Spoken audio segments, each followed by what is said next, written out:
Alrighty there. Hey, welcome to JP's morning brief for February 26th. Sorry I'm a little bit late. I got distracted. I forgot to set my OBS, and as soon as I went live, I had my end screen on there instead of my title screen. But I got a fix for that. I'll take care of it. Well, good morning, everyone. Welcome to JP's morning brief. As we get started this morning, I might go a little bit out of order. Yeah, no. So I'll do my Texas stuff last. But as we get started, don't forget to click that follow button, please. Um, and then if you're not already a follower, please do that. And then give us a like, that thumbs up button. Just press that.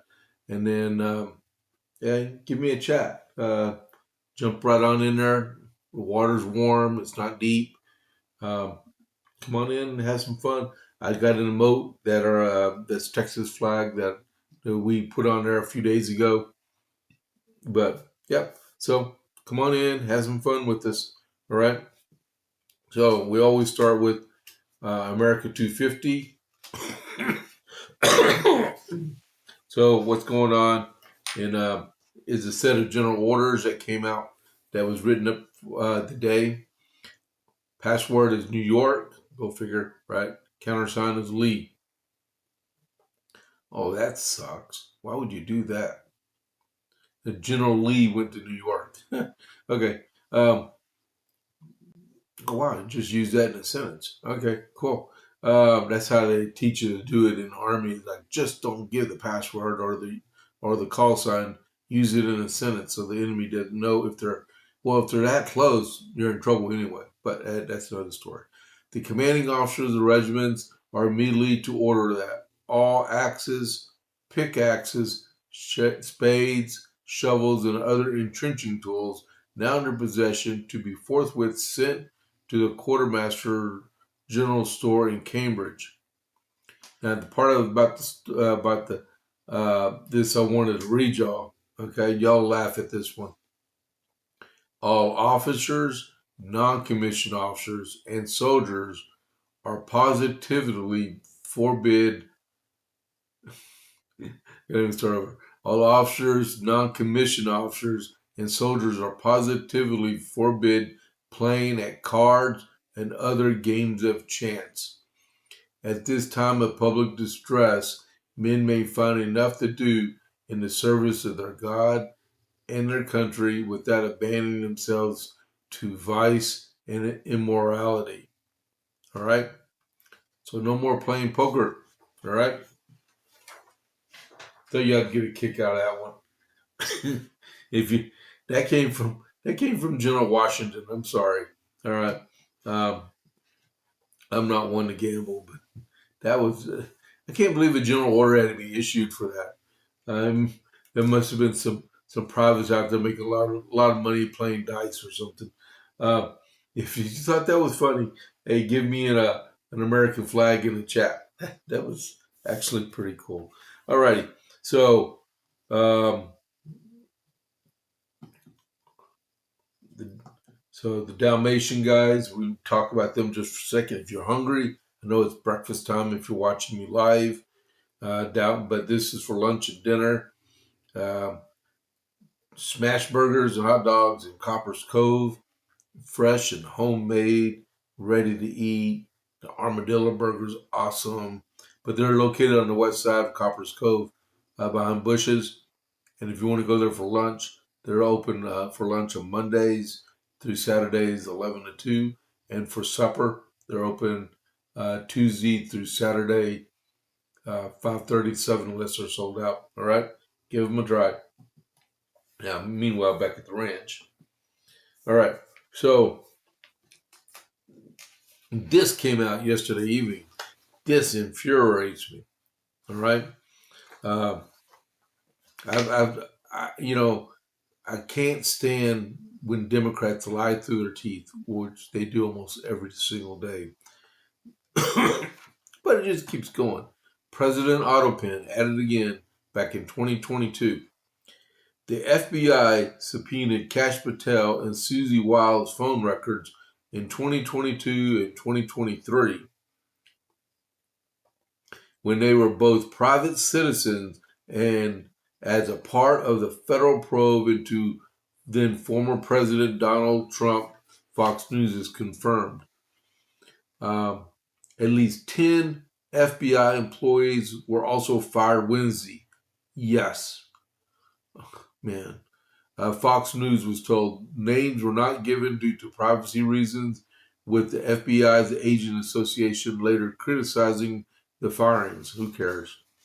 Uh, the FBIAA condemns today's unlawful termination of FBI agents, which, like other firings by Director Patel, violates the due process of those who risk their lives to protect our country. They violated the Fourth Amendment rights of private citizens. Man, well, you know what the president needs to do? Just terminate that union. There's no need for it. They're a bunch of lawyers and psychologists and accountants. Let them do their job. Just go out and do your job.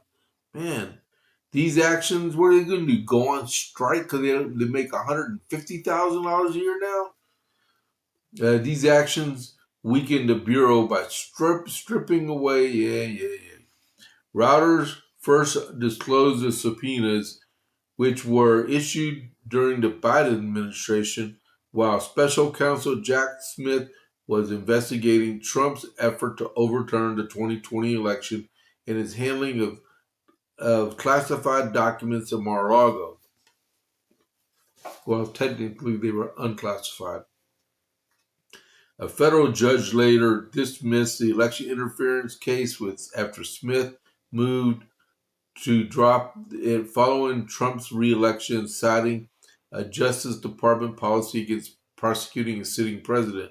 Smith also dropped the Justice Department's appeal at a separate ruling that dismissed the classified documents case. Trump also denied any wrongdoing in both matters, which is absolutely correct. The subpoenas were issued during the Biden administration, or President Ottopan, while Special Counsel Jack Smith was investigating Trump's efforts to overturn the 2020 election.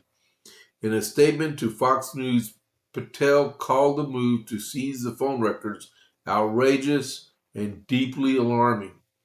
It's outrageous how deeply alarming that the previous FBI leadership secretly subpoenaed my own phone records along with those of now White House Chief of Staff Susie Wiles, using flimsy pretexts and burying the entire process in prohibited case files designed to evade all oversight.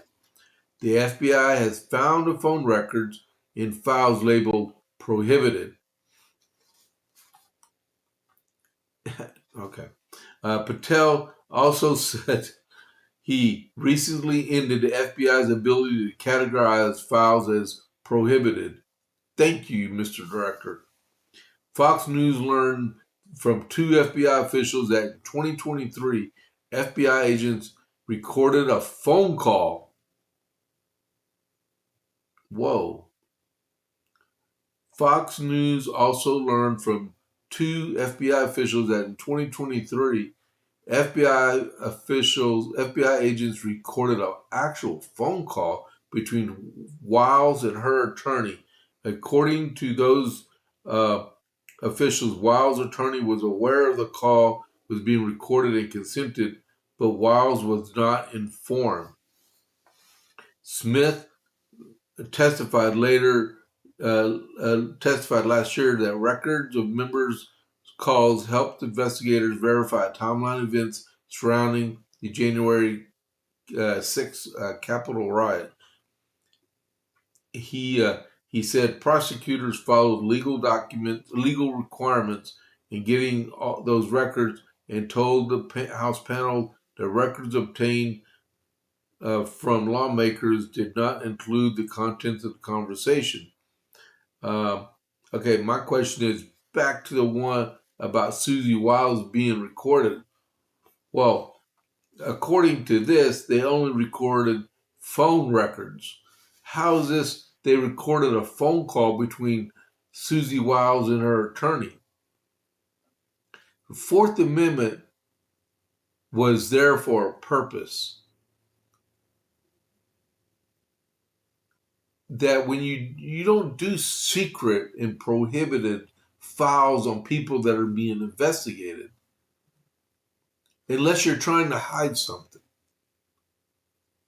And I stand by the Bill of Rights.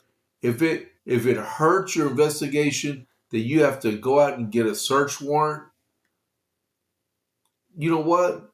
You got to be a better investigator and go get that search warrant. Because that's what it is. Because every American has that Fifth Amendment right, and they got the right for due process. You got the Fourth Amendment, the Fifth Amendment, the Sixth Amendment, the Seventh Amendment, and I believe the Eighth Amendment. All deals with rights of Americans under the legal process. I am glad those 10 agents got fired. What they should have done is they need to pay the president and all these people that got their records subpoenaed a boatload of money for the civil rights. And those are civil rights because they're dealt with the Bill of Rights, the first 10 amendments of the Constitution. A lot of that, they need to be compensated for their rights being violated. Thank you, Mr. Patel, for deleting that capability of making a prohibited file. So you can't just hide records from the American public or from any other newly sworn in FBI director or even the President of the United States of America. Oh my goodness. I thought I was prepared to read that. That was crazy. That was crazy. All right. These two deal with Secretary General Spanberger. I will get to that in a minute because I was reading the Texas scorecard a while ago.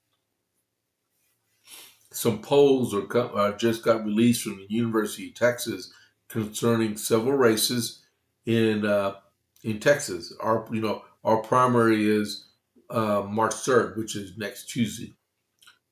For early voting, we only have the day and tomorrow left to early vote, and a lot of people have gone to vote so far. So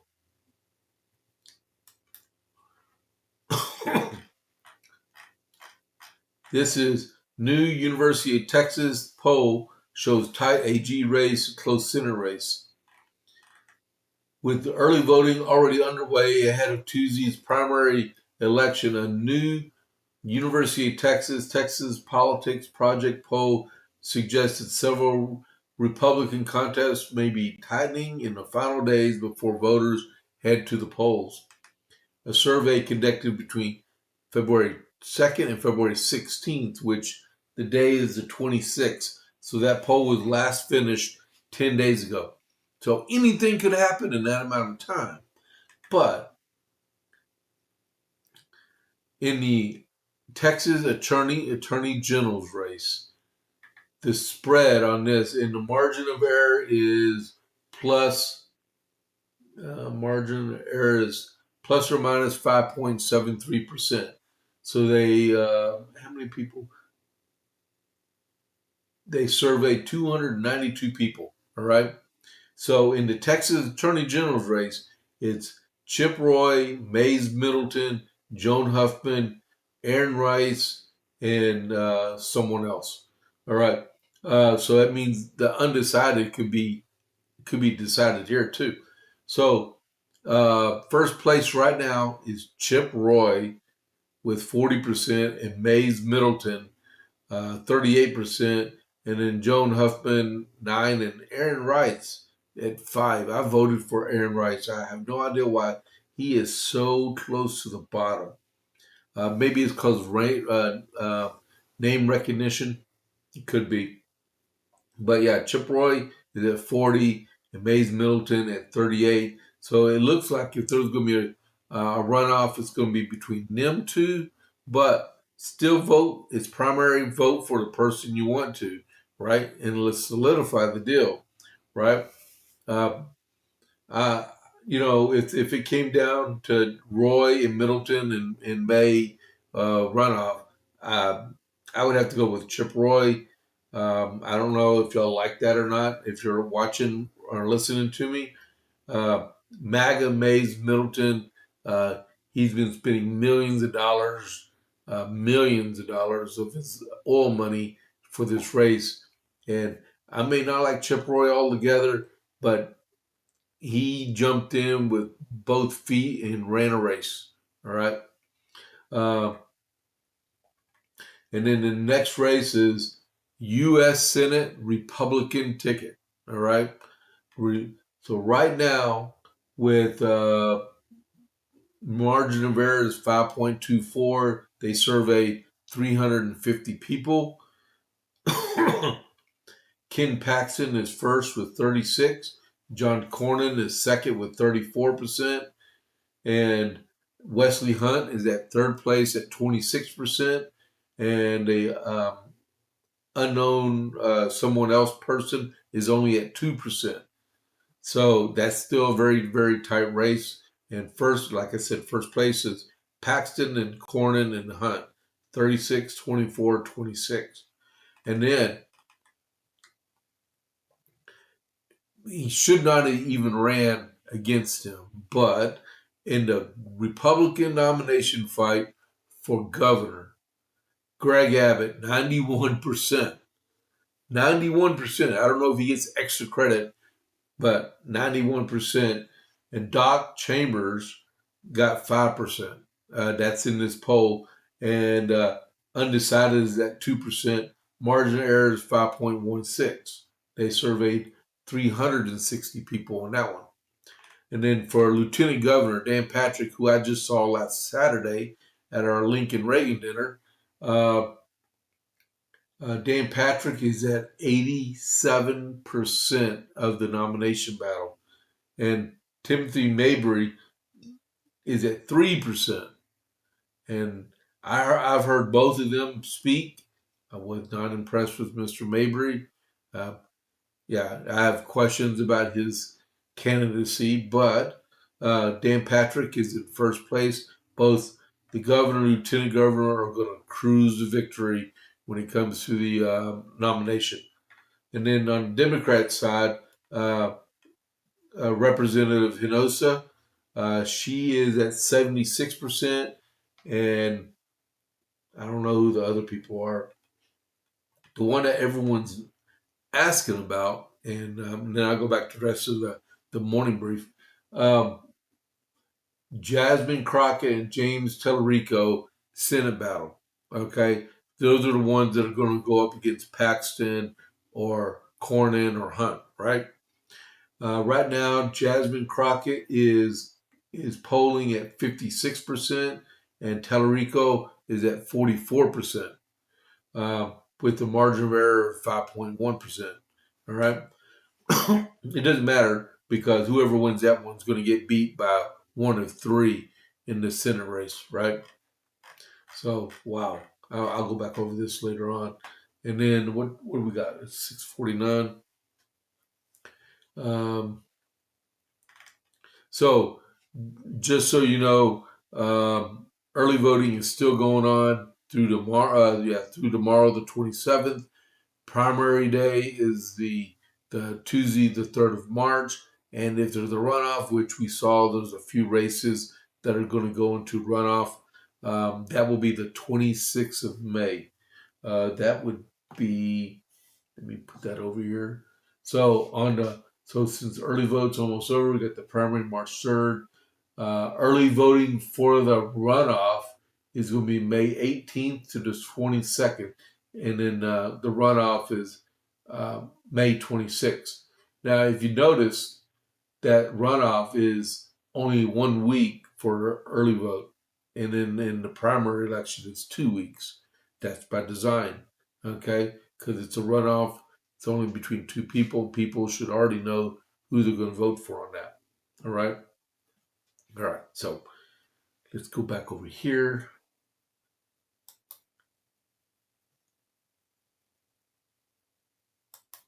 All right. Back to my screen here. Okay, so we'll go over one story. I might go over both, a little bit of both of them. One of the founding fathers' descendants, she's a Republican elected in Virginia. She sounded off against Abigail Spanberger. Virginia Republicans offered their own response to Governor Abigail Spanberger's Democrat Party rebuttal to President Donald Trump's State of the Union, featuring a descendant of the famously outspoken founding father Patrick Henry.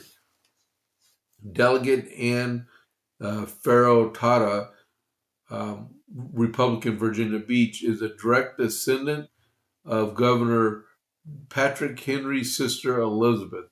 A lineage Tata said stems from the first days of the Old Dominion, and one she does not often discuss, but Tata mentioned in her recent floor remarks Henry, famous for "Give me liberty or give me death" speech to the Second Virginia Convention.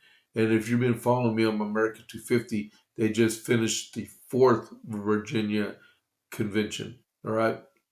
Uh, this was in 1775, proved the concern of the government silencing its citizens is not new. In her response to Spanberger, Tata condemned the governor's partisan interest in redistricting out all but one Virginia congressional Republican, suggesting it is a new way politicians are trying to silence the citizens. A few years ago, Virginians did something rare. We agreed the old redistricting system wasn't working. Too much power in the hands of politicians, too little trust in from the public. Voters approved the constitutional reform to remove politicians from the process, and Governor Spanberger, who was a member of Congress at the time, praised the change and spoke at length about the coercive effects of gerrymandering on our democracy. It wasn't easy. It required compromise, it required restraint, and it required trust. Tata noted that Indiana, a red-led state, the leaders in Maryland, a Democrat-led state, both opposed similar maps as sweeps away political minority vote. Both chose to respect the rules. Both chose to keep the promise made to voters.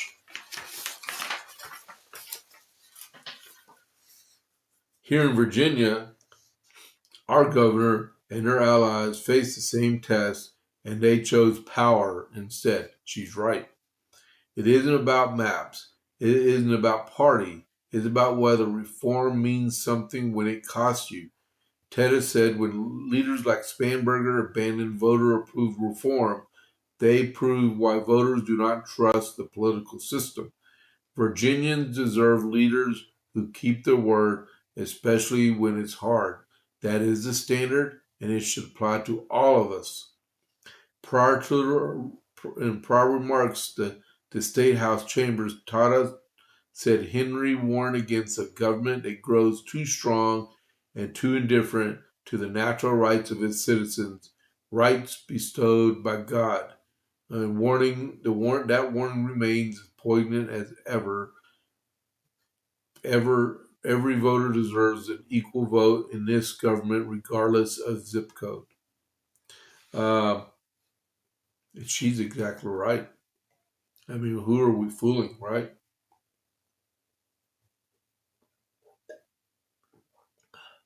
I'm sorry, thirsty.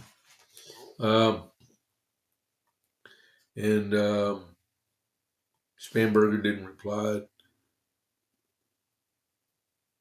Okay, so wow, that was a good article. Direct descendant of Patrick Henry. Wow. All right, so and then one other thing I was going to talk about is with Nancy Guthrie. Yesterday, federal law enforcement went back out to her property for about 3 hours. It looks like, I don't know, to me, it looks like it's going into a cold case. To the life of me, I do not know how someone can up and disappear like that. I mean, if she wanted to start a new life and go somewhere else, like the lady did that was came out in the news from, I believe, North Carolina or something like that. But this woman is 84 years old. 84 years old and up and disappeared. And they can't find no trace of her. And all these leads are not panning out to anything. It just I can't think of the word. I mean, it's just I do not understand how someone can just up and disappear like that without a trace. And it's unbelievable. I mean, grown people just don't disappear in the middle of the night. And there's no trace, no evidence, no nothing. Now, I have my speculations what happened. I'm not even going to discuss it here because I don't want to be the heart of a conspiracy. I think I know what happened, but until the police tell everybody what's going on, my stuff is mute. Okay, but I really hope they find her, and yeah, I really because my heart bleeds for Miss Guthrie because it's ridiculous. This stuff shouldn't happen. All right, that was a down note. Okay, so we'll go on the rest of this at noon when I do the JP8 report. All right. Uh, don't forget to go out and vote if you're in Texas. Okay. All right. These are my socials. You can find me uh, on X at James Pierce Jr. You can find me on Facebook at James A. Pierce Jr. You can find me on YouTube at the JP8 Report 67. And on True Social, you can find me at James A. Pierce. Now, on X, Facebook, and YouTube, the only thing I don't post the actual podcast on there. It's just simulcast into there. So you have your chance to be able to watch. Matter of fact, I still got to fix it because it shows that X isn't even live. But on Facebook and ScrewTube, it is. All right. All right. So go back to my media. All right. So I'm going to go ahead and rate this over. What time is it? We got 1.5 minutes. All right. So we went over Cash Patel. We went over and Susie Wiles, which is really serious problem if you are actually thinking about our rights under the Constitution and the Bill of Rights, that they were steadily being violated by the FBI, just thumbing their nose at Americans. You know, like President Trump said, if they're willing to go after me, they're willing to go after you. So he stood in the midst to be blocking for you because the government should have to play by the rules just like Americans have to play by. All right. And with that, that's my comments, my opinion. All right. So I'm gonna send this over to Vince. All right. So I will catch y'all on the flip side. I'm out. Stand by for the raid. Okay.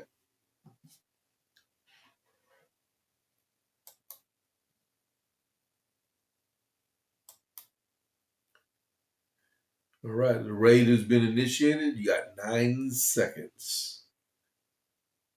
See y'all at 12. I'm out.